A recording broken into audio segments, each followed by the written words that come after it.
Quick overview before we take this thing mudding. So this is the original Axial SCX10, the old school kind with the big pumpkin axles. Kind of outdated, but super reliable. This is the RC 4-wheel drive K5 Blazer body. I made it into a short bed Chevy truck with this bed extension. A lot of people sell these on Etsy and I think Shapeways. There's different lengths you can buy, but as you can see, it made the bed a little longer. So now it looks more like a short bed Chevy. These are RC 4-wheel drive Super Swamper TSL boggers on OXRC B-lock wheels. A question I get asked all the time is how I waterproof my trucks. Truth is, your best bet is just to buy waterproof electronics.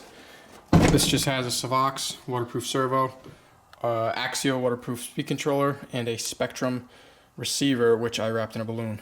All right, so that's the rig. Let's take it mudding.